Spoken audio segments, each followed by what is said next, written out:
Well, hello. We have had a tragedy on the trail overnight, and so that's my first recording for today.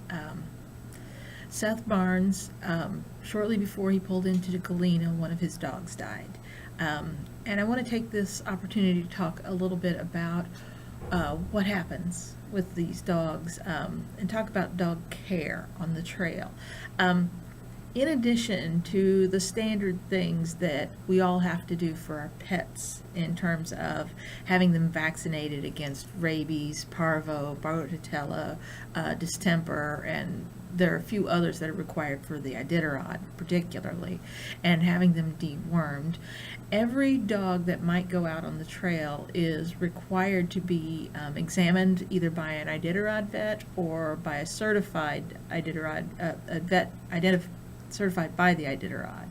And they have to have, a thorough exam, thorough range of motion checked. They have thorough blood tests and EKGs, and the race marshal, in consultation with the veterinary team, can prevent any dog from going out on the trail. So, if you talk to veterinarians, most of them, and any of them with any experience at all with Iditarod dogs, will tell you they are the healthiest dogs in the world. They are really well cared for.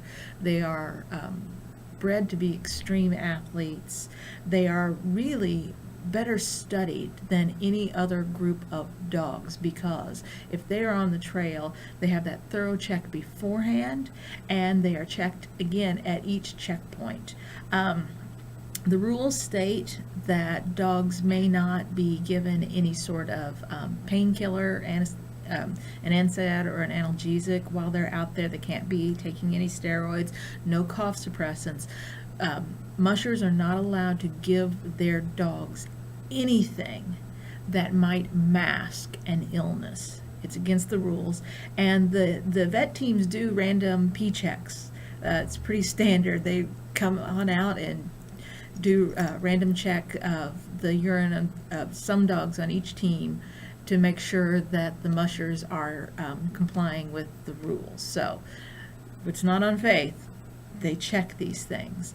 Unfortunately, as with our pets, a lot of times there are things wrong that we have no idea what causes it. We have no idea what's going on, but we see it in the Iditarod because they have so many eyes up there. And we had 71 teams start, 16 dogs on a team. That's what, 1,136 dogs? My quick arithmetic might be off there, but I didn't want to get out a calculator. So that's a lot of dogs. That's a lot of people looking at dogs. And I promise you, if you take any group of that many dogs, there are going to be health issues that suddenly crop up. When a dog expires, the musher must take it to the nearest checkpoint, and a necropsy will be ordered. The musher has to stick around for a little while until the race marshal gives them the get-go. There's no getting to hide that dog. They count the dogs every time the mushers come through. A musher without a dog cannot continue. The musher must turn the dog over to the veterinary team. Once the mushers are on the trail, the dogs are considered to be under the jurisdiction of the veterinary team. The veterinary team has the say on whether a dog may or may not continue. They can advise sometimes. Sometimes they do advise a musher to leave a dog behind, and the musher might choose not to.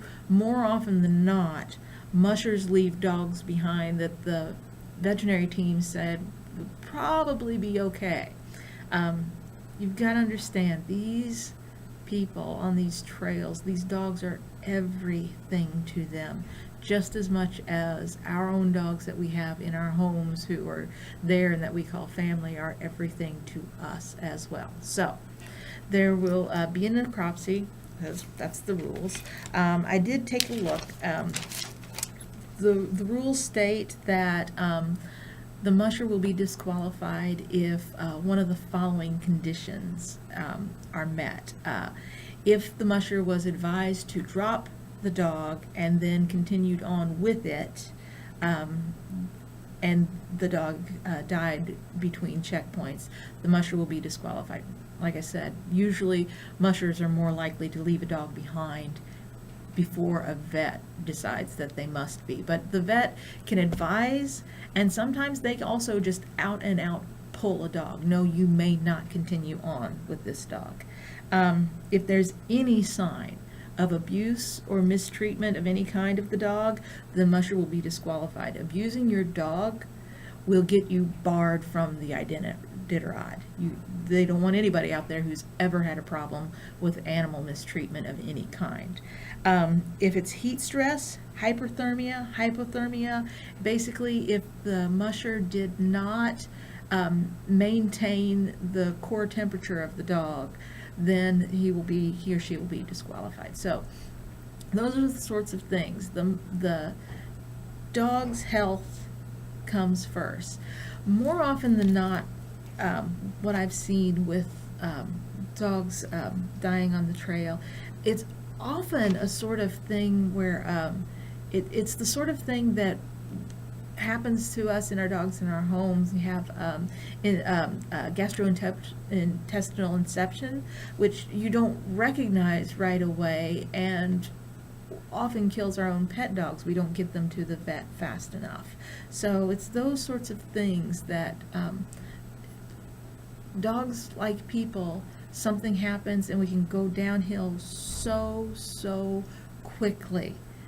And more often than not, it really is nothing, there's really nothing the musher or the vet team could have done.